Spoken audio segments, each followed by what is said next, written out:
वही यहीं लैंड करेंगे, तब तो तुम लोग भी झंडा लेके दौड़ना है।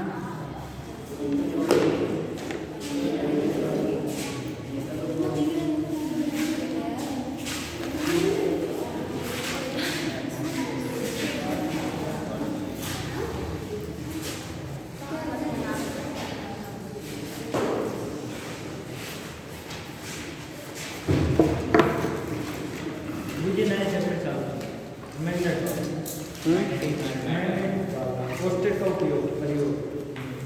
चलिए लिखेंगे नेक्स्ट यूनिट है बेटा, ठीक, मैग्नेटिक इफेक्ट ऑफ करंट। अब लास्ट में पूछना, लास्ट में लिखिएगा सर मैग्नेट अलग हो जाएगा, कौन पूछे क्वेश्चन को, ये भी लास्ट में छोटे से पूछेंगे।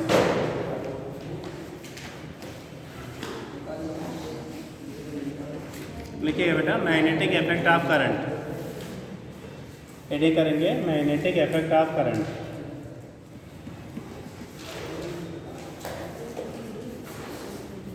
कितने लोग कुछ पढ़ के आए बेटा, बोला गया था नया यूनिट कल स्टार्ट होगा, हाथ उठाओ।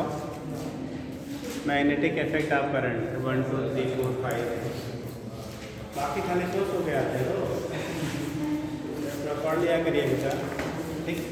जी सर। देखो आप कोई भी चीज़ अगर एक साल पहले पढ़े हुए हो तो आज के डेट में आपको नहीं के बराबर याद होगा, ठीक। वो चीज़ें भूल जाते हैं, अगर आप पढ़ लेंगे दोबारा आपको जितना पीछे पढ़ा था ना वो दोबारा रिकॉल हो जाएगा, और रिकॉल होने का मतलब जितना आपने पहले मेहनत की है उसका आपको बेनिफिट मिलेगा। और अगर आप बिना पढ़े आते हो दैट मीन्स उसका आपको 20% भी बेनिफिट नहीं होता जो आपने पीछे मेहनत किया था। अगर पढ़ के आएंगे तो ऐसा क्या 70 to 90% तक वो आपको बेनिफिट देता है, ठीक है। अगर उसमें ऑलरेडी आपने 70 to 90% मेंटेन किया है बेसिक चीज़ें, तो आपकी जो 40% एप्लीकेशन होगा उसको ना तो समझने में दिक्कत होगी ना तो करने में दिक्कत होगी, ठीक। और फिर जीरो से लेके आप पहुंचना चाहेंगे तो फिर टाइम आपको वही देना पड़ेगा, इसलिए कष्ट करके थोड़ा पढ़ के आएगा करिए, ठीक। चलो देखो बेटा, अब कंडीशन दो होती है बेटा, एक होता है आपका इलेक्ट्रिक फील्ड, दूसरा होता है मैग्नेटिक फील्ड। एक होगा इलेक्ट्रिक फील्ड, दूसरा होगा क्या मैग्नेटिक फील्ड, ठीक। Electric field and magnetic field, ठीक है। अब कंडीशन क्या हो रहा है, हम लोग कहते हैं जो रेस्ट में चार्ज होता है क्या होगा, अगर चार्ज पार्टिकल आपका रेस्ट में है तो इलेक्ट्रिक फील्ड डेवलप करता है या मैग्नेटिक फील्ड या बोथ, क्या सर, ठीक। Rest charge particle develop electric field magnetic field both none, only electric field, हाँ ओनली इलेक्ट्रिक फील्ड। याद रखें बेटा, अगर कोई भी चार्ज पार्टिकल रेस्ट में है, कोई भी चार्ज पार्टिकल कैसे है ओनली रेस्ट में है, तो केवल और केवल वो इलेक्ट्रिक फील्ड का डेवलपमेंट करता है। अगर चार्ज पार्टिकल आपका रेस्ट में है तो वल्ली क्या करेगा, वो इलेक्ट्रिक फील्ड का डेवलपमेंट करेगा, ठीक। वहाँ पे मैग्नेटिक फील्ड आपका डेवलप नहीं होगा, केवल इलेक्ट्रिक फील्ड का डेवलपमेंट होगा, हो जाएगा। जी सर। तब charge particle in rest only develop electric field does not magnetic field, but if charge particle in motion, charge particle किस में है, मोशन में है, तो बोथ दोनों, उस केस में both electric and magnetic field develop करते हैं। तो हम लोग को पढ़ना है क्या, मैग्नेटिक इफेक्ट ऑफ करंट। और करंट का डेवलपमेंट कब होता है, due to flow of charge. इसका मतलब चार्ज पार्टिकल बेटा मोशन में है तभी करंट डेवलप होगा, और अगर चार्ज पार्टिकल मोशन में है तो साथ साथ में वो क्या करेगा, मैग्नेटिक फील्ड भी डेवलप करेगा। इलेक्ट्रिक तो ऑलवेज डेवलप होता है, अगर चार्ज है तो इलेक्ट्रिक फील्ड ऑलवेज डेवलप करेगा, बट मैग्नेटिक फील्ड का डेवलपमेंट तभी होगा जब चार्ज पार्टिकल किस में होगा, आपका मोशन में होगा, ठीक। तो मोशन में चार्ज पार्टिकल होने पे मैग्नेटिक फील्ड क्या करेगा, डेवलप करेगा, ठीक। कंडीशन होता है, अब मैग्नेटिक फील्ड जो डेवलप होता है, ठीक है, आपने पढ़ा होगा क्या ओस्टेड एक्सपेरिमेंट, क्या था ओस्टेड एक्सपेरिमेंट जी सर। उन्होंने एक करंट व्यवस्था बनाई करंट का, और बगल में एक चुंबक रखा परीक्षण वाला, और जैसे उन्होंने करंट फ्लो कराया तैसे उसमें डिफ्लेक्शन शो करने लगा, तो उससे उन्हें पता चला कि चुंबक किसी भी चुंबक को तभी हिलाता है जब वो किसी दूसरे मैग्नेट के प्रभाव में है, तो इसका मतलब करंट में भी है। लेकिन अगर जब तक बटन बंद था नहीं हो रहा था, इसका मतलब तार से नहीं होगा, लेकिन जब करंट का फ्लो होगा तभी चुंबक मतलब मैग्नेट आएगा। हाँ जी, आप भी पढ़ के आए हो, बता जरा।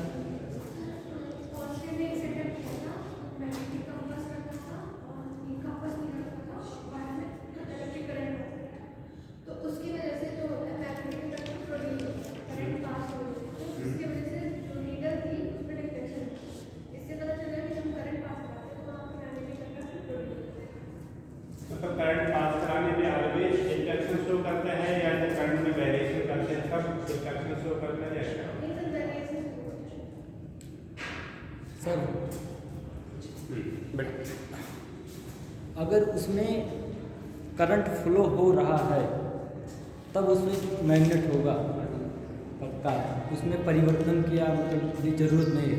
लेकिन अगर हम लोग उसमें मैग्नेट के इफेक्ट में परिवर्तन करते थे तो उससे करंट होता है, लेकिन वो चेंज करना पड़ता है। वो तो अगले चैप्टर में पढ़ेंगे, हेनरी और फराडे वाले में।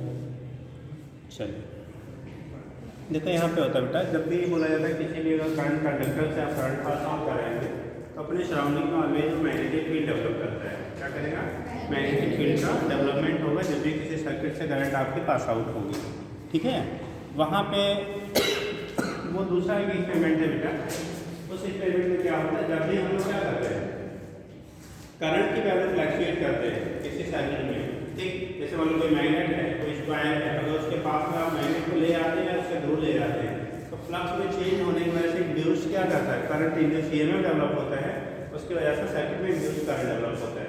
तो जब इंड्यूस करंट आपको डेवलप करना है तो उसके लिए हमें फ्लक्स में चेंज करना क्या है, कंपलसरी है। जब तक हम लोग मैग्नेट और कॉइल के बीच में सेपरेशन में चेंजेस नहीं करेंगे तब तक वहाँ पे इंड्यूस फ्लक्स क्या ईएमएफ का डेवलपमेंट नहीं होगा, क्योंकि फ्लक्स चेंज नहीं होगा। फ्लक्स तो होगा बट फ्लक्स में चेंज नहीं होता, वो अलग कंडीशन हो जाती है। ठीक, तो यहाँ पे आपने बायो सावर्ट लॉ पढ़ा होगा, बायो सावर्ट लॉ। ठीक, बायो सावर्ट लॉ, किसी करंट कैरिंग कंडक्टर की वजह से जो मैग्नेटिक फील्ड आपका सराउंडिंग में डेवलप होता है वो किसके बेस पर हम लोग डिटरमाइन करते हैं, बायो सावर्ट लॉ के बेस पे। ठीक है, तो लिखेंगे बेटा, सीधी करेंगे, क्या चैप्टर का नाम वाला, मैग्नेटिक इफेक्ट ऑफ करंट। लिखिएगा ऐसे बिना हेडिंग के 2 लाइन लिख लीजिए पहले। लिखिएगा magnetic field, magnetic field, magnetic field is developed, magnetic field is developed due to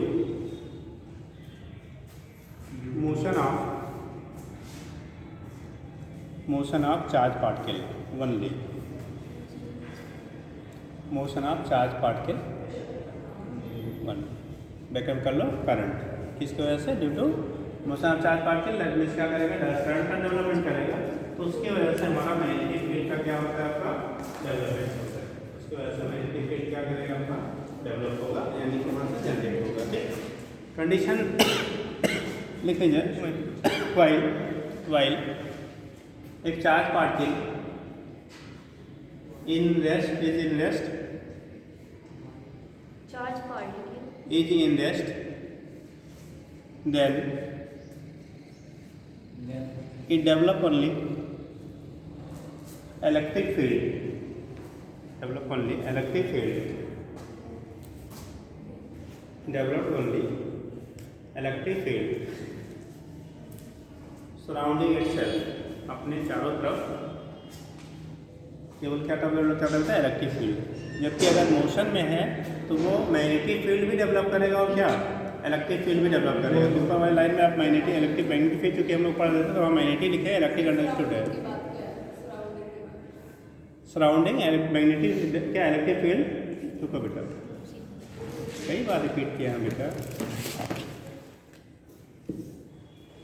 while ठीक क्या, if charge particle is in rest then it develop only electric field surrounding itself, अपने चारों तरफ क्या करता है वो इलेक्ट्रिक फील्ड का डेवलपमेंट करता है। ठीक, देखिए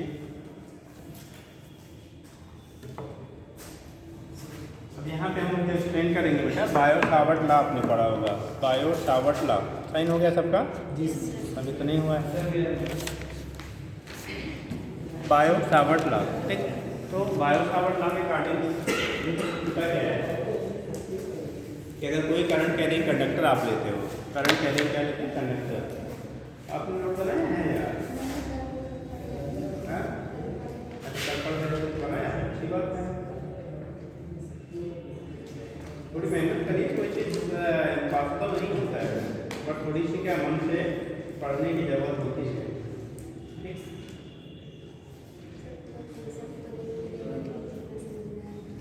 नहीं बेटा, कुछ करके आओगे तो कुछ ऐसे आप सीख लोगे तो पूरा हो जाएगा। अभी ना कुछ करे आओगे तो जो चीज़ें आपने पढ़ी है सालों पहले वो बहुत सारी चीज़ें भूल चुकी होती हैं। ठीक। और अगर एक बार थोड़ा सा आप आधे घंटा देख लो, अगर आप हर सब्जेक्ट को आने से पहले 20 मिनट 25 मिनट आधे घंटा ही देख लीजिए, ठीक है, उतना आप रिवाइज करके आया करिए, आपको 2 टाइम्स ज़्यादा बेनिफिट होगा। अगर ऐसे समझाने 50% आपको समझ में आता तो आपको 10 to 100% वो हो जाएगा, ठीक। आप अगर 80% जा रहे हैं तो फिर क्वेश्चन भी आपको मैक्सिमम लग जाएंगे, ठीक है। डबल फ़ायदा आपका होता है, जितना आप सीख पाते हैं उसका डबल आपको बेनिफिट होता है। अब कोई सोच रहा होगा हम तो 100% ऐसे समझ रहे तो पढ़ने का ज़रूरत है, पढ़ के आएंगे साहब तो 100% तो सीखेंगे ही, साथ में आपके एप्लीकेशन भी लग जाएंगे, यानी क्वेश्चन भी लग जाएंगे, ठीक है। थोड़ा थोड़ा करके सारे सब्जेक्ट को देख के आया करिए, आगे आके फिर दोबारा क्वेश्चन कर लिया करिए, ठीक। चलो तो हेडिंग कर लीजिए Biot Savart law, bio BIOT Biot Savart law, Biot Savart law,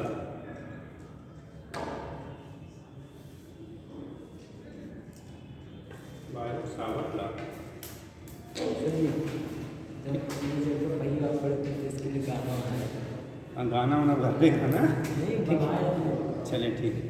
देखो होता क्या है, एक्चुअली गा के भी हम लोग सीख लेते हैं और बड़े दिनों तक वो याद रहता है, भूलता नहीं है। लेकिन कंडीशन क्या है, हमारे यहाँ इतना ज़्यादा पढ़ना है बेटा ना, कितने हम लोग गाना बनाएंगे, ठीक। तो गाना वहाँ बनाया जाता है जहाँ पे चीज़ें क्या हों कंट्रोवर्शियल। जैसे कल आपको रेजिस्टेंस के बारे में कार्बन रजिस्टर बताया गया था, ठीक है। एक स्टेटमेंट बना है ना, आपको उसके सीक्वेंस के उसके बेस पर आप बड़े ईजी वे में सीक्वेंस आपको याद रहता है, नहीं तो भूल जाता है, ठीक। तो वही चीज़ है। देखो जब बायो सावर्ट लॉ कहते हैं तो बायो सावर्ट लॉ में क्या कहते हैं, किसी करंट कैरियर कंडक्टर की वजह से जो सराउंडिंग में फील्ड डेवलप होता है किसी नियर पॉइंट पे, उसकी हम लोग क्या कहते हैं, बैलेंस डिटरमाइन करते हैं, ठीक। बायो सावर्ट लॉ से किसी करंट कैरियर कंडक्टर के सराउंडिंग में जो क्या होगा, मैग्नेटिक फील्ड डेवलप होगा बेटा, उसके बारे में हम लोग क्या करेंगे, डिटरमाइन करते हैं। तो लिख लीजिएगा, देखो पहले देखो तभी देखिए। तो सपोज दैट ये करंट कैरियर कंडक्टर है, करंट I फ्लो कर रहे हैं, इसमें से एक स्मॉल लेंथ लिया DL, ठीक। R डिस्टेंस पे कोई पॉइंट भी आपने लिया है, एंगल यहाँ पर थीटा लिया उस पॉइंट को, ठीक है। जो करंट एलिमेंट है उससे जो एंगल बना है उस लाइन को ज्वाइन करने वाला पॉइंट को, उसके बीच का एंगल थीटा है। तो बोला क्या जाता है कि इस पॉइंट पे जो फील्ड होगा, देखो थोड़ा सा आप समझ लेंगे पहले, जो मैग्नेटिक फील्ड होगा बेटा बार बार अभी आपको उसकी डायरेक्शन की रिक्वायरमेंट होगी, ठीक। याद रखेंगे कोई भी करंट कैरियर कंडक्टर है तो सराउंडिंग में जो भी मैग्नेटिक फील्ड आपका डेवलप होगा, ठीक। तो मैग्नेटिक फील्ड डेवलप करने के लिए आपको उसकी डायरेक्शन के लिए डिफरेंट हम लोग क्या पढ़ते हैं, ठीक है, रूल्स हैं। लेकिन सबसे बेस्ट जो रूल है जो कभी भी गलत नहीं रिजल्ट देते, रिजल्ट तो सारे सही देंगे बट हम यूज़ कैसा करते हैं, यहाँ पे आपको थोड़ा बहुत आता तब भी कभी गलत नहीं होता है। तो हमेशा हम लोग करंट कैरियर कंडक्टर की वजह से इलेक्ट्रिक फील्ड निकालना होगा, राइट हैंड पाम रूल का यूज़ करेंगे।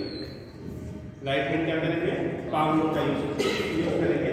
राइट हैंड पाम के अकॉर्डिंग क्या होता है, थंब को जो आपका क्या है थंब है, थंब को हम लोग बेटा करंट की डायरेक्शन में रखेंगे, फिंगर्स जो हमारी है वो उसी क्या पॉइंट की डायरेक्शन में रखेंगे, किधर, जिस पॉइंट पे आपको फील्ड की डायरेक्शन फाइंड करना है उधर आप फिंगर्स को रखेंगे, थंब को करंट की डायरेक्शन में रखेंगे। पुशिंग साइड आप पाम जो होता है जिसे हम लोग कहते हैं धक्का देने की दिशा, तो पुशिंग साइड आप जो पाम होता है वो उस पॉइंट पे मैग्नेटिक फील्ड की डायरेक्शन को इंडिकेट करेगा। लाइक जैसे इस साइड से पॉइंट में हमें निकालना है, अब करंट किधर जाता है, ऊपर की तरफ, फिंगर्स किधर रखा बेटा आपने, पॉइंट्स की तरफ, तो पुशिंग साइड किधर है, अंदर की तरफ। तो पुशिंग साइड यानी कि जो फील्ड आपको मिलेगा, तो अगर करंट कैरियर कंडक्टर में करंट ऊपर की तरफ फ्लो कर रहा है तो वहाँ पे जो फील्ड की डायरेक्शन राइटवर्ड पॉइंट जितने हैं, यहाँ पे जो फील्ड का डायरेक्शन मिलता है बेटा इनवर्ड। और याद रखेंगे प्लेन में अगर क्रॉस से दिखाया गया है तो ये इनवर्ड दिखाता है, इनवर्ड या इनसाइड जो भी कह लो, inward direction to the plane indicate करता है, मतलब प्लेन में अंदर की तरफ।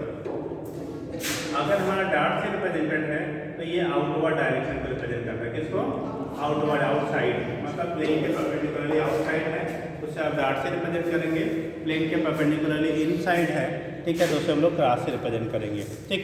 तो करंट कैरियर कंडक्टर में करंट अगर अपवर्ड जा रहा है और पॉइंट में राइट साइड लिया तो यहाँ पे जो भी फील्ड हमें मिलेगा इस पॉइंट पे उसकी डायरेक्शन कैसे होगी, इनवर्ड होगी, अंदर की तरफ प्लेन के परपेंडिकुलरली। इधर से आप लोगे तो कहाँ पे आ रहा है, आउटसाइड आ रहा है, लेफ्ट साइड में पी डैश कंसीडर कर लिया तो पी डैश की वैल्यू जो यहाँ पे मिलेगा, देखो डायरेक्शन तो मिलेगा कहाँ की तरफ, बाहर आउटसाइड। इस केस में क्या होगा, कहाँ से आ रहे हो आप लोग, खड़े हो जाओ, आके दोनों लोग पहले दिन आए हैं, कहाँ से आ रहे हो, किस स्कूल से हो, सक्सेरिया से, 12th है कि किस क्लास में हो, 11th में हैं, रेगुलर रहने वाले हैं कि बस एक ही दिन आए हैं, बैठिए।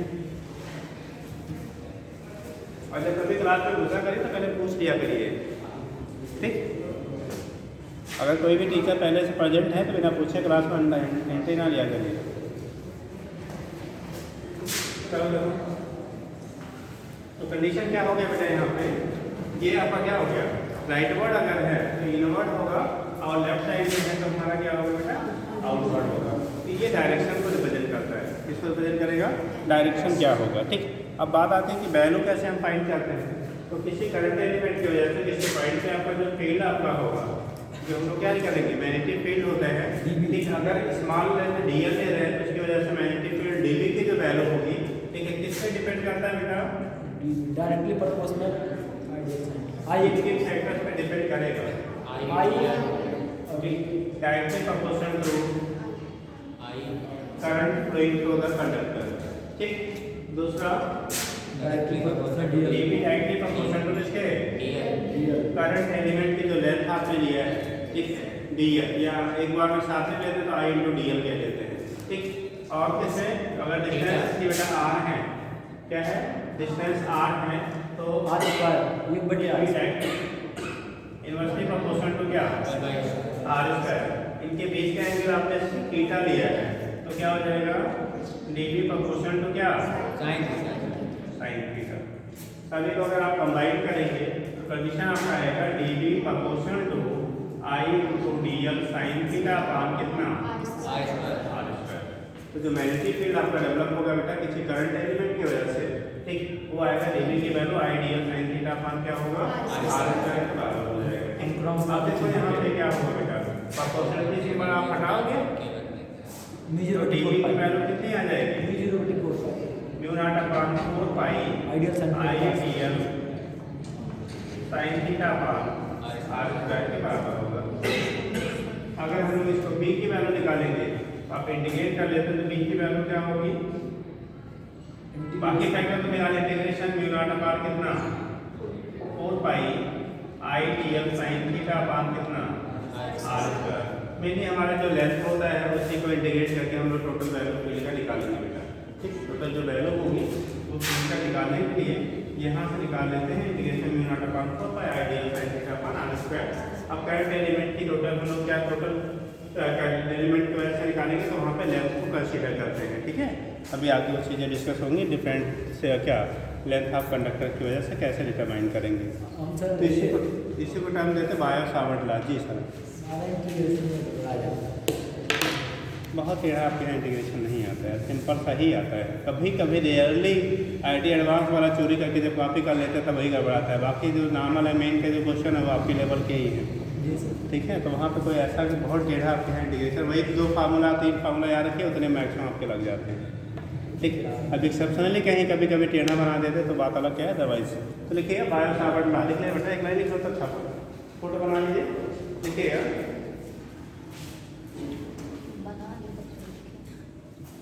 डायग्राम बना लीजिए तो फिर देखिए स्टेटमेंट लिखिए तब लिखिए।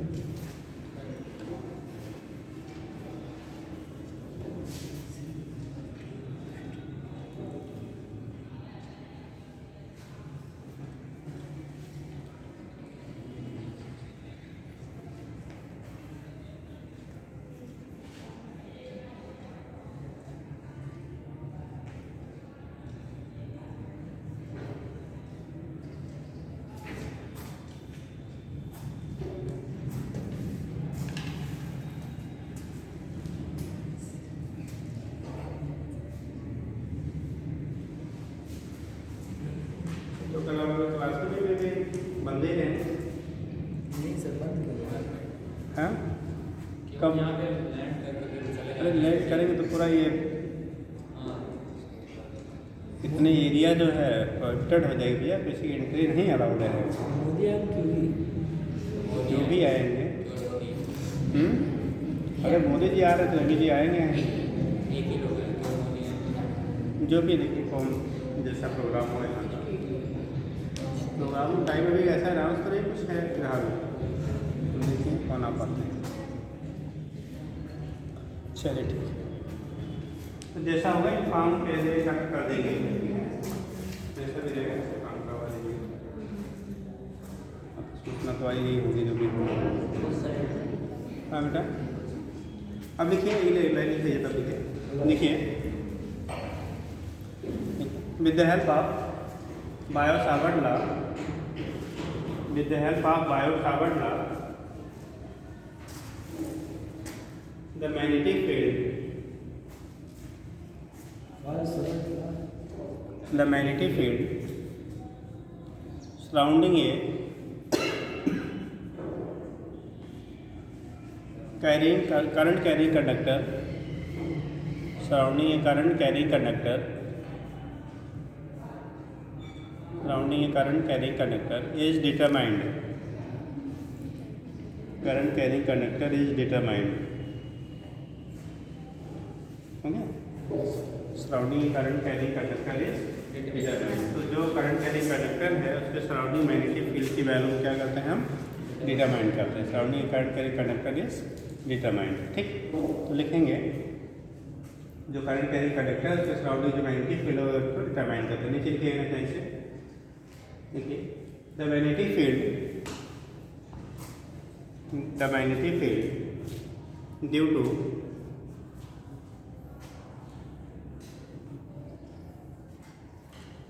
to current element at nearer point at a nearer point is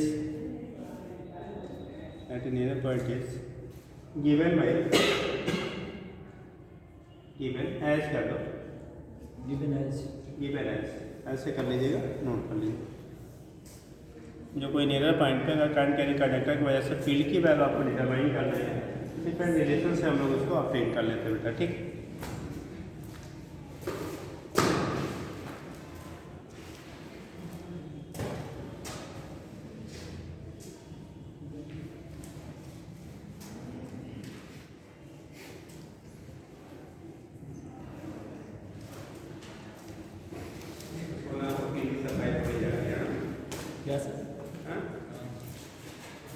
इसलिए कहते हैं ना, अगर पड़ोस में कोई बड़ा आदमी है तो उससे फ़ायदा ही होता, नुकसान नहीं होता, अगर वो क्या अतिक्रमणकारी वाला ना हो तो। ठीक है ना, जैसे चीनी प्रदूषित वाला ना हो। ठीक, अतिक्रमणकारी ऐसे नहीं होती, हाँ अतिक्रमणकारी नहीं होता।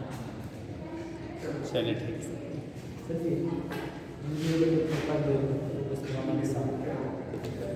हो गया बेटा, नोट करिए।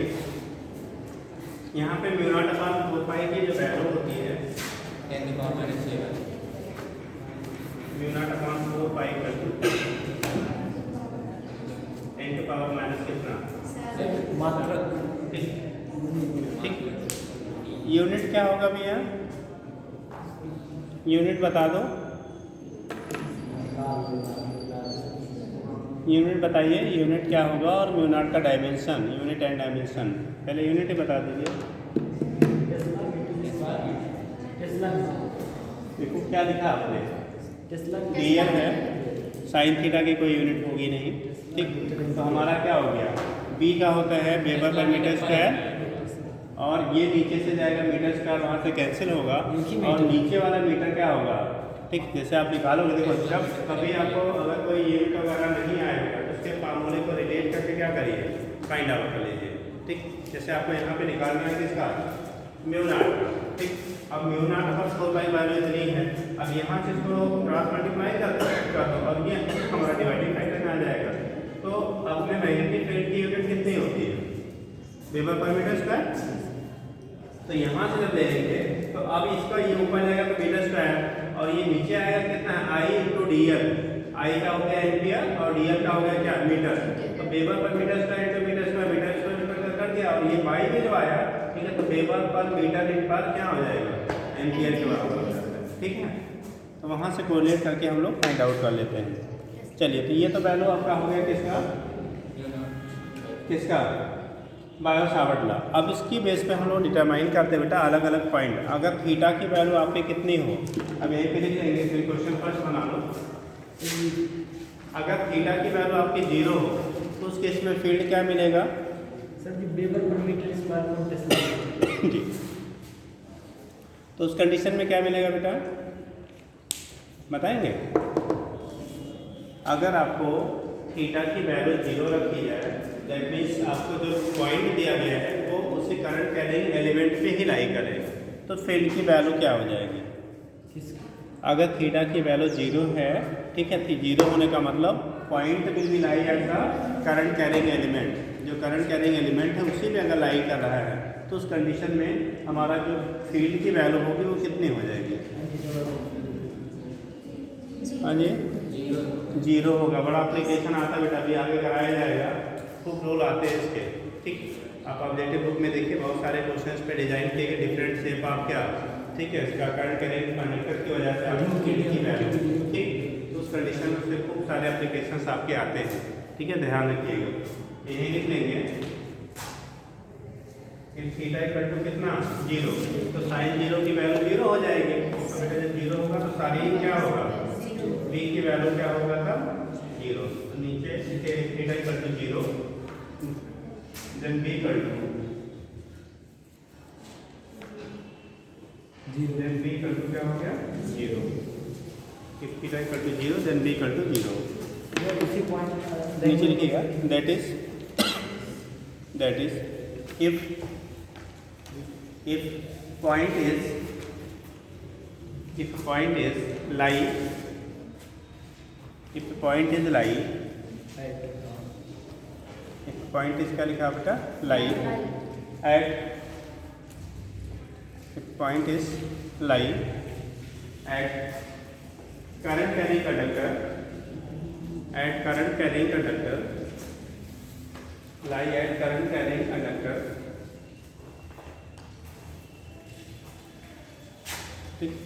then magnetic field at that point will be, then magnetic field at that point will be, magnetic field at that point will be क्या हो जाएगा, 0। magnetic field at that point will be 0। उस condition में जो magnetic field की value होगी वो क्या हो जाएगा, 0। Magnetic field at that point will be 0। Sir जी, और वेबर का माप न्यूटन डायमेंशन निकालने के लिए कैसे निकालते हैं। अब उसी को न्यूटन वगैरह करना कर लीजिए फिर। अब ये आपका होमवर्क है, घर पे करके लाइएगा। ठीक है, तो उस कंडीशन में क्या हो जाएगा बेटा, वहाँ पे जो यूनिट हमारी हो जाएगा वो सॉरी यहाँ पे जो वैल्यू होगी वो 0 हो जाएगी। तो सर लिखिएगा if theta equal to 90 degree, if theta equal to 90 degree, अगर थीटा की वैल्यू आपको 90 डिग्री है। अब बेटा अभी आप लोगों को क्योंकि ऑलरेडी पोर्शन जो अभी 12th वाले पोर्शन का चल रहा है, ठीक है, 11th वाला आधे से ज़्यादा पढ़ा दिया गया है, थोड़ा बचा हुआ उसको फिर पढ़ाया जाएगा।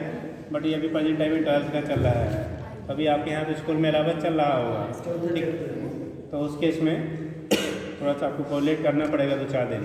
ठीक, तो अभी शुरू हुआ है, फिलहाल बहुत दिक्कत है, लेकिन आप पढ़े ही नहीं उस चीज़ को तो थोड़ी दिक्कत आएगी, धीरे धीरे फिर आने लगेगा। ठीक, लेकिन उसके लिए रेगुलर रहना पड़ेगा और टाइम से आना होगा। ठीक है, तो ट्राई करा करिए, छुट्टी होते ही तुरंत पहुँच जाया करिए, बीच में मित्रों से मुलाकात बाद में किया करिए, है ना। ठीक, चलिए देखिए, तो बी की वैल्यू कितनी होगी बेटा, म्यू0 अपॉन सॉरी यहाँ से बी की अगर थीटा की वैल्यू 90 डिग्री लेंगे तो क्या आएगा बेटा, सेकंड पॉइंट आपका है theta equal to 90 degree, theta की वैल्यू 90 डिग्री लेंगे तो वहाँ पे बी की वैल्यू आपको मैक्सिमम मिलेगा। ठीक, तो यहाँ से बी की वैल्यू आ जाएगा म्यू0 अपॉन कितना, 4 पाई आई इंटू डी एल अपॉन। ठीक है। ये किसी पर्टिकुलर करंट एलिमेंट की वजह से मैक्सिमम वैल्यू होता है जब थीटा हमारा 90 यानी परपेंडिकुलर टू द क्या हो करंट एलिमेंट के अगर लिया जाता है तब उस कंडीशन में वैल्यू मैक्सिमम मिलती है। ठीक,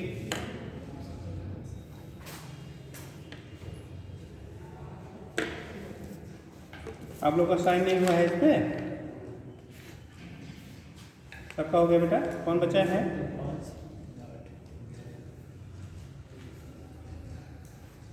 एक कोई बचा हुआ है? 20 का इसमें है। कौन बचा है बेटा विदाउट साइन वाला? बोल गए क्या? नाम बोलना पड़ेगा क्या? यू नो, विजय प्रताप, अमरदीप, शिल्पी भारती, शिल्पी बेटा, निकिता, तृप्ति, प्रीति, अनुष्का, खुशबू, शगुन, अनुराधा, अनुराधा है? अच्छा, आराध्या श्रीवास्तव, आराध्या हो? पलक, खुशी, ये क्या है? ये राजा बाबू कौन है? आपका नाम है? तो छोटे थे वही रखाया रह गया, बदला नहीं है। ऐसे नाम होते हैं ना, जब बच्चे छोटे होते प्यार से लोग बुलाते हैं फिर वो कंटिन्यू हो गया है। जैसे कुछ मोटू छोटू गोटू हो जाते हैं तो पता दिन भर ज़िंदगी भर बड़े हो जाते तब भी छोटुए रह जाते हैं। ठीक, 15-6 फीट के हो गए तब भी छोटुए कहला रहे हैं। मनीष कुमार, शिवम, अमर, अमन, ये कौन है बेटा? अश्वनी कोई है? आप हो? ऐसा लिखो साफ साफ यार। नेक्स्ट क्या है? मोहम्मद नौशाद, आंचल शर्मा। और शर्मा जी आप ये हैं? नाम बोला गया? हाँ, अच्छा, अमन बोला गया। कौन बचा? किसका नाम नहीं बोला गया?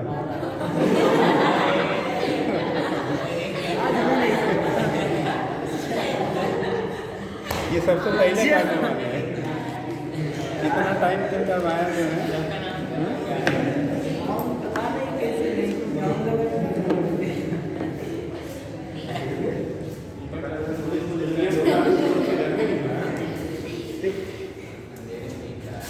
चलो ठीक हो गया बेटा इतना। तो उस केस में वैल्यू क्या होगा? मैक्सिमम होगा। ठीक,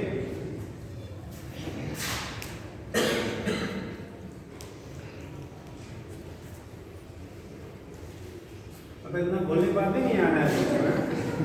हमें लगा होंगे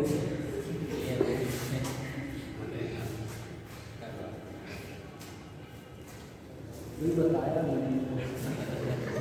तुम्हारे पास ही 5 रुपये आया है।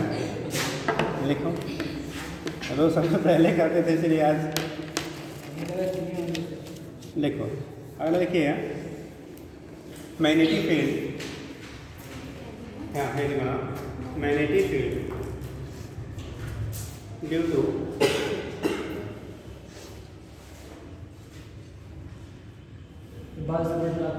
हाँ एप्लीकेशन ये आता है बेटा। Application of Biot Savart law में आता है। ठीक है, या तो लिखिए लीजिए वहीं पे application of Biot Savart law, नीचे लिख लीजिएगा application of Biot Savart law. उसके बाद लिखिएगा मैग्नेटिक फील्ड। अब देखो इतनी चीज़ें हमें पढ़नी है। एक तो बेटा किसी सर्कुलर कॉइल अगर है कोई तो उसकी रिंग की वजह से उसके सेंटर पे फील्ड की वैल्यू क्या होगी। ठीक, दूसरा होता कोई इनफाइनाइट लेंथ ऑफ वायर है, उसके नियर पॉइंट पे क्या होगा। ठीक है, फील्ड की वैल्यू कितनी मिलेगी, डायरेक्शन क्या होगा। कोई सेमी इनफाइनाइट हो, सेमी इनफाइनाइट मतलब इनफाइनाइट लेंथ ऑफ वायर के वन एंड पे आपको लेते हो तब फील्ड की वैल्यू क्या मिलेगी। ठीक, तो डिफरेंट शेप आप जो हमारे करंट कैरिंग कंडक्टर हैं उनकी वजह से फील्ड की वैल्यू डिटरमाइन किया जाता है। तो लिखिएगा मैग्नेटिक फील्ड ड्यू टू ये सर्कुलर कॉइल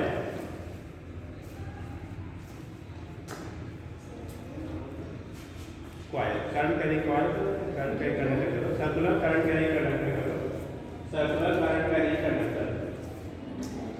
चलो कितने लोग बताओगे बेटा कैसे निकालेंगे? एक सर्कुलर करंट कैरिंग कंडक्टर, ठीक, इसे कोई सर्कुलर करंट कैरिंग कंडक्टर है, उसकी वजह से फील्ड की वैल्यू हमें बेटा डिटरमाइन करनी है, ठीक। तो देखो ये मुझे पाई आ रहा है। सर्कुलर करंट ये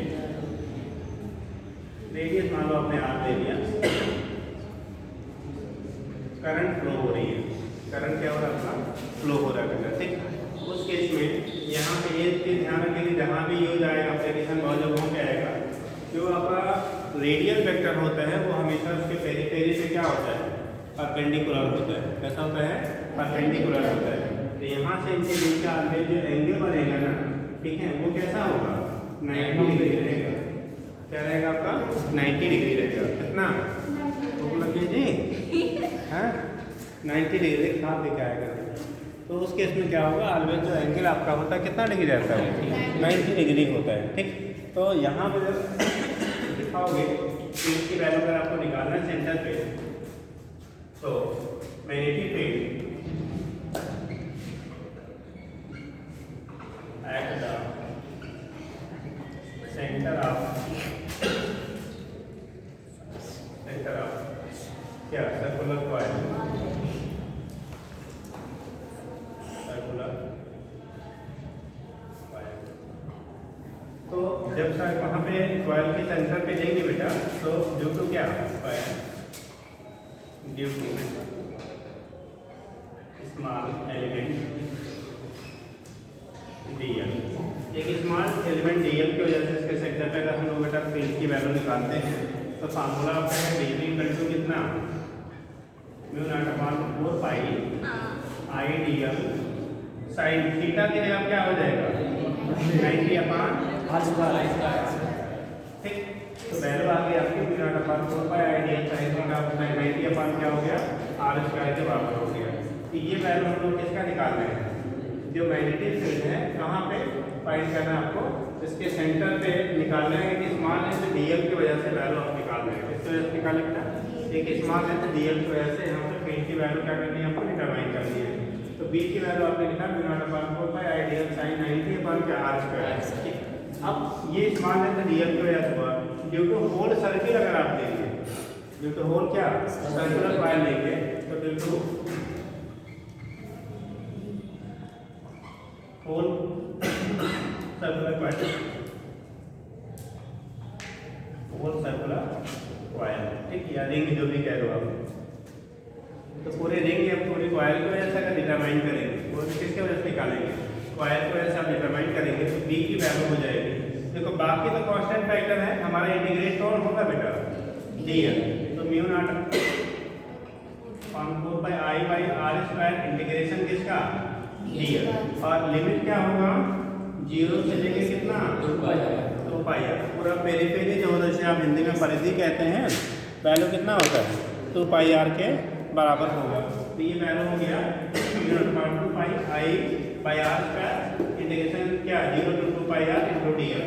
इंटीग्रेट करेंगे तो इसी की जगह में हम लोग क्या कर लेंगे, 2 पाई पाई आई बाई आर स्क्वायर, ये हो गया इसका एल। और एक बार लिमिट रखेंगे, अपर लिमिट एल की मान हमने एल ले लिया, और लिमिट हो गया 0 से 2 पाई कितना, और अपर लिमिट माइनस कितना, लोअर लिमिट, तो mu naught upon 4 pi I by R square into हो जाएगा 2 पाई आर माइनस, ठीक। अब वैल्यू जब आप रखेंगे तो एक बार क्या है, तो रखिए, देखो ये ओपन करोगे ब्रैकेट तो क्या मिल जाएगा, mu naught upon 4 pi I by R square into कितना, 2 पाई। देखो ये 2 पाई कितने बार जाएगा, 2 टाइम्स जाएगा, कैंसिल हो जाएगा, और एक आर और एक आर यहाँ से कैंसिल होगा पावर बेटा, तो बचेगा हमारा 2 बी की वैल्यू म्यू नॉट अपॉन 2 आई। रेडियस को आर से दिखाएंगे तो आर, ए से दिखाओगे तो ए, जो भी आपने पढ़ रखा है, ठीक। तो सेंटर पे जो नेट फील्ड हो गया किसी करंट कैरिंग लूप की वजह से, mu naught upon 2 I by क्या होते हैं, आर के बराबर हो जाएगा, ठीक। तो बेसिक रिलेशन आपने निकाल लिया कि अगर फील्ड आपको निकालना है किसी करंट में सर्कुलर कॉइल है करंट कैरिंग, उसकी वजह से जो फील्ड की वैल्यू आपकी आ रही है mu naught upon 2 I by R में क्या हो जाएगा, equal. Sir at centre point, हाँ, वो पॉइंट। अब अगर clock anti clock current anti clockwise होगा बेटा तो आउटवर्ड, क्लॉक क्लॉक वाइज होगा तो इनवर्ड। ठीक, अगर डायरेक्शन करेंगे तो यहाँ पे फिलहाल हम लोगों ने एंटी क्लॉक वाइज करंट को लिया है, तो यहाँ पे करंट कैसा होगा, आउटवर्ड के लिए क्या करते हैं, डॉट लगाते हैं। ठीक, आउटवर्ड के लिए क्या हो गया आपका डॉट।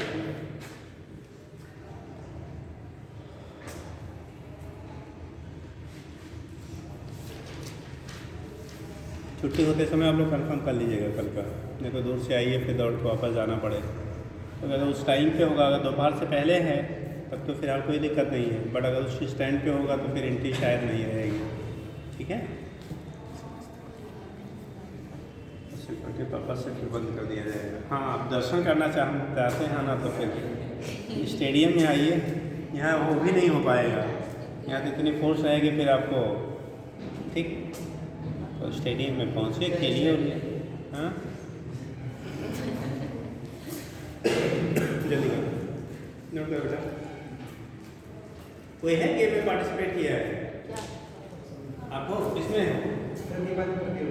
निबंध करते उत्तर आप कोई लोग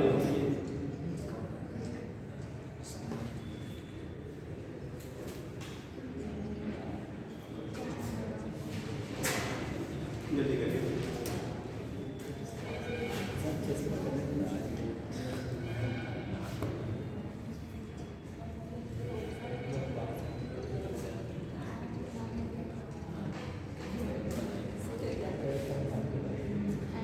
हो गया?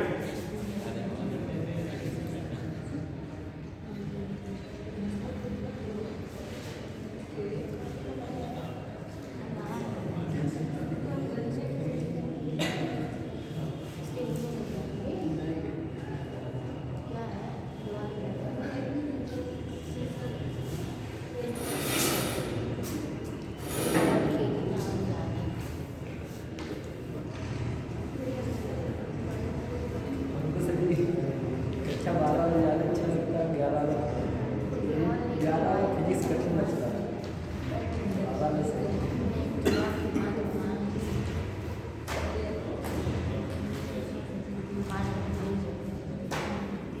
सबसे खराब श्रृंखला मास आ रहा है।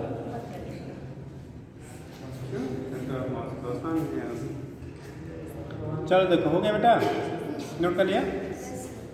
तो ये कंप्लीट रिंग की वजह से, कंप्लीट सर्कुलर कॉइल की वजह से आप अगर निकालते हैं तो वैल्यू होगी μ/2πI/r। यानी कि जैसे जैसे आप करंट की वैल्यू इंक्रीज करेंगे, फील्ड की वैल्यू इंक्रीज करेगी। और अगर आपने रेडियस बढ़ाओगे रिंग का तो उस केस में क्या होगा, फील्ड की वैल्यू डिक्रीज करेगी। यानी कि B directly proportional to I क्या हो गया, B inversely proportional to R हो गया। ठीक, तो यहाँ पे B डायरेक्टली प्रोपोर्शनल टू क्या हो गया, I। ठीक, and B inversely proportional to R के होगा। जबकि किसी स्टेट करंट का एलिमेंट की वजह से जब हम निकालते हैं तो B तो डायरेक्टली प्रोपोर्शनल टू I होता है, but B inversely proportional to R square के करंट एलिमेंट जो स्टेट देते थे तो वहाँ पे R स्क्वायर क्या होता है, यहाँ पे क्या है, R की वैल्यू प्रोपोर्शनल है। याद रहेगा? ये किसके लिए है सर? क्या चीज़? ये आई B डायरेक्ट प्रोपोर्शनल R ये क्या सर्कुलर कॉइल के लिए, जिसके लिए पढ़ रहे हो। अब देखो, ये तो कंप्लीट सर्किल था बेटा, उसकी वजह से हुआ। अगर हमारा एक फ्रैक्शनल पार्ट हो, ठीक, कैसा हो, स्मॉलर सेगमेंट हो, तो उसकी वजह से फील्ड की वैल्यू कैसे डिटरमाइन करेंगे। तो नेक्स्ट लिखिएगा, मैग्नेटिक फील्ड, अब हिंदी में जो भी कहते हैं लिखिएगा। नेक्स्ट हेडिंग करो। हो गया, खानी पानी है? हाँ, चलो लिखो, magnetic field due to, magnetic field due to, magnetic field due to smaller segment of circular segment of circular coil,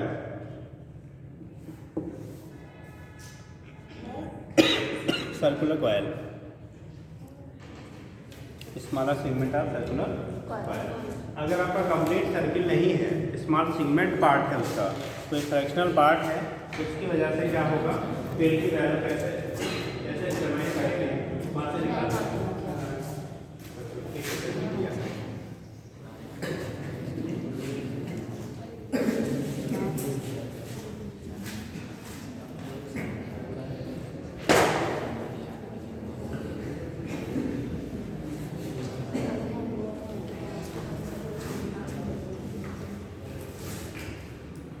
ये भी करके लिख लेना सर जी।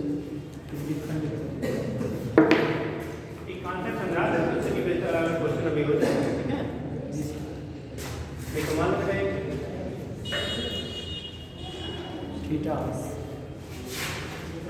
एंगल थीटा, ठीक, रेडियस आपका आर है, करंट आता है, ठीक, उसके वजह से फाइंड करना है।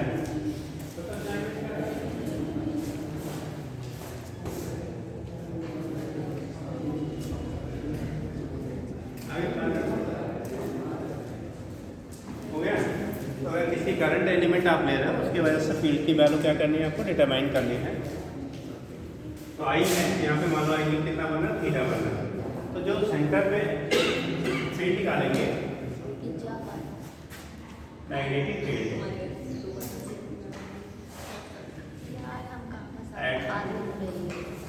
सेंटर ऑफ सर्कुलर पार्ट, तो यहाँ पे लिखेंगे बेटा बी की वैल्यू लेते हैं म्यू नॉट अपान कितना, 2I/r इंटू थीटा अपान 360। क्योंकि एंगल जनरली थीटा के टर्म में दिया जाता है, तो अगर थीटा डिग्री में दिया रहेगा ना तो थीटा अपान 360 करिएगा, और अगर रेडियन में दिया रहेगा तो थीटा अपान 2 पाई करिएगा। यहाँ पे theta in degree, theta in किसमें, डिग्री। अगर डिग्री में आपको लिखा है तो उस केस में थीटा अपान 360 करिएगा, R B equal to mu naught upon कितना, 2I/r इंटू थीटा अपान कितना, 2 पाई। यहाँ पे थीटा इन किसमें, रेडियन।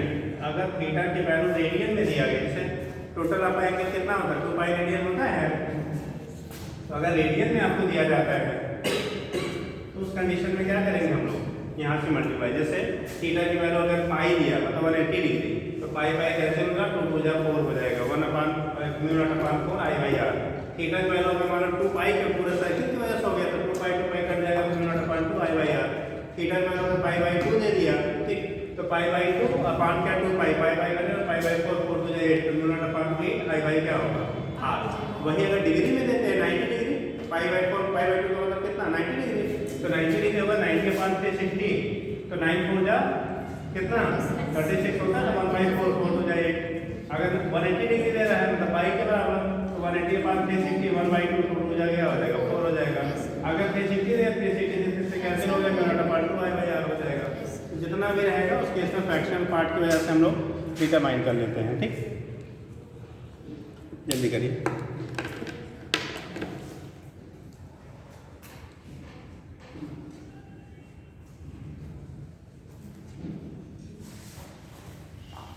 हो गया? चलिए बेटा, तो ये केस आपका हो गया। अब इसमें क्वेश्चंस को ढेर सारे बनते हैं डिफरेंट शेप की वजह से। बेटा थोड़ा सा कर लीजिए, सब आगे खड़ा है, नोट कर लिया। तो फार्मूला याद रखिएगा, इंपॉर्टेंट रिलेशन है, बार बार क्वेश्चन में यूज आता है। जिस टर्म में रहेगा आप उसको यूज करिएगा। थीटा डिग्री में दिया है तो ऊपर वाला, थीटा रेडियन में रहेगा तो नीचे वाला, ठीक।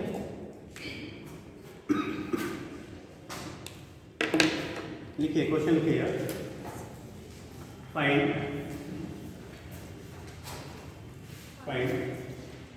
Magnetic field at the center of different circular part. Magnetic field at the center of different circular parts.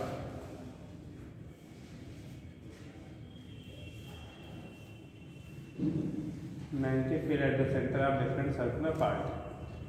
Okay. Find magnetic field at the center of different circular part, ये different segment जो आपके होंगे, देखो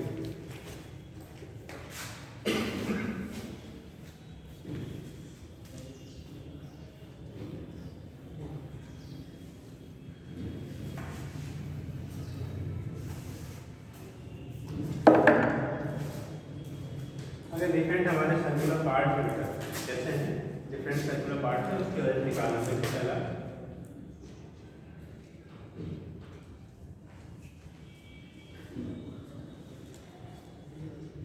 इसका R1 ले लीजिए, इसका ये ए बी ले लो, रेडियस ए है, इसकी रेडियस बाहर वाली कितनी है, ठीक। करंट है फ्लो हो रहा है, करंट आई आपका फ्लो हो रहा है इधर से आपका माउंट। तो सेंटर ओ पे आपको नेट फाइंड करना है, ओ पे नेट फील्ड की वैल्यू क्या करनी है आपको डिटरमाइन करनी है, ठीक।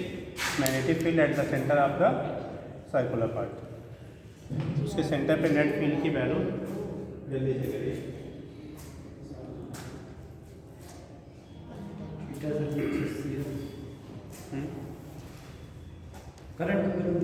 करंट आई है, फार्मूला खाली रिलेट करना, उसमें वैल्यू नहीं निकालना रहता है, खाली फार्मूला क्या बनेगा वो बताना।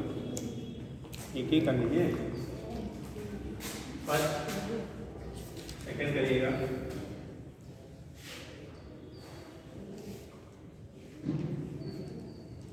करंट आई फ्लो करिए, रेडियस आपका आर है, सेंटर को ओके निकालना है। तीसरा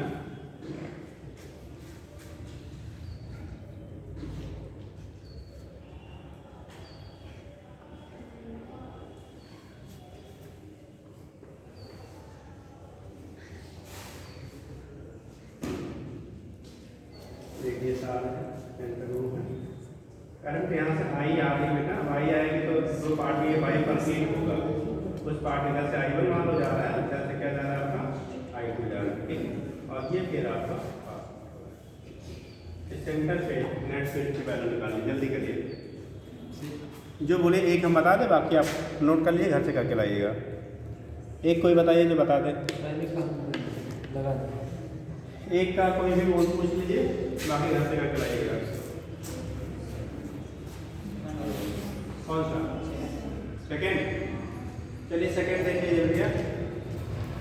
करंट ऐसे फ्लो हो रहा है, ठीक। अब ये कितना एंगल बनाना है बेटा, 360 टोटल होता है ना, देखो ये 90 डिग्री का यहाँ पे आपको बन रहा है, तो इसका आपका इनवर्ट एंगल कितना हो गया, 270 डिग्री हो गया। तो यहाँ से आप सेकेंड के लिए हम लोग बात कर रहे हैं, तो बी इक्वल टू होता है फार्मूला का Q naught upon 2 I by कितना आर इंटू थीटा अपॉन 360, यही लिखा है ना। तो वैल्यू हो गया Q naught upon 2 I by R, theta value 270 upon कितना 360।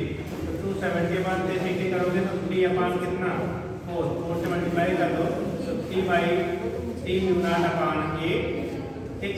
आई बाई कितना हो जाएगा आर के बराबर, ये 4 हो जाए, 3 Q naught upon 8 I by R, या ऐसे लिखो Q naught upon 2 3 I upon 4 R, वैसे भी लिख सकते हैं, ठीक है। करके लाएंगे। चलिए कल ये बहुत सारे क्वेश्चन, अगर आपके पास ऑब्जेक्टिव बुक है तो इस पैटर्न पे आपको ढेर सारे क्वेश्चन आए हुए हैं, ठीक। करके लाइएगा, कल आगे इनफाइनाइट लेंथ ऑफ वायर वगैरह की वजह से बताया जाएगा, ठीक।